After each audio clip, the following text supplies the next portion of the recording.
မင်္ဂလာပါရှင်ဒါကတော့အလုပ်တွေကချက်ကျွေးတဲ့ဒီနေ့ခက်ကင်းဘယ်လိုလဲမသိဘူးစစ်သားနဲ့သူတို့မုတ်တီနဲ့စားတာများတယ်ပေါ့နော်အဲ့လိုမျိုးဒီတိုင်းဟင်းနဲ့လည်းစားလို့ရတယ်မုတ်တီနဲ့စားတာကများတယ်အဲ့လိုပဲအလုပ်တွေကချက်ကျွေးတဲ့မုတ်တီနဲ့ဒီနေ့စားမယ်ပေါ့နော်မုတ်တီနဲ့ဒါလေးနဲ့ထည့်ပြီးတော့စားပါမယ်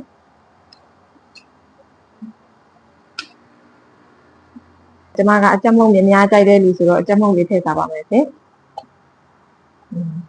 အကြက်မုတ်ကရင်အုပ်ရမယ်ပတ်ကားလေးလာတယ်ဆိုတော့ပြီးရင်တော့သူကအုံလို့ပါတယ်ဆိုတော့တမယာသီးလေးနည်းနည်းလေးညှစ်စားပါမယ်ရှင်โอเคစောကြပါအောင်ရှင်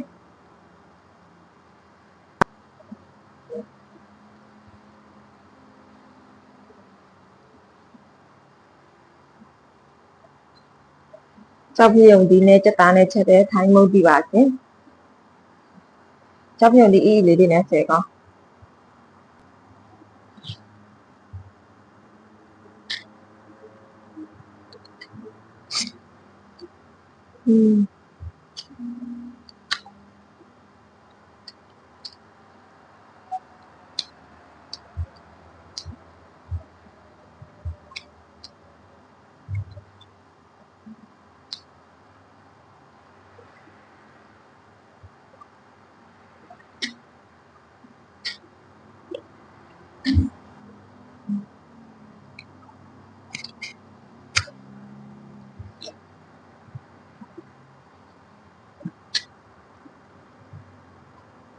ဒီတော့လေဒါလေကြောက်ပြုံဒီနဲ့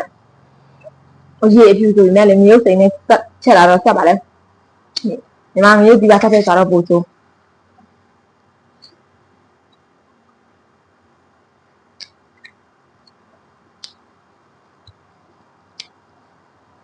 ပြကောင်း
ပေါ်လာပြီရှင်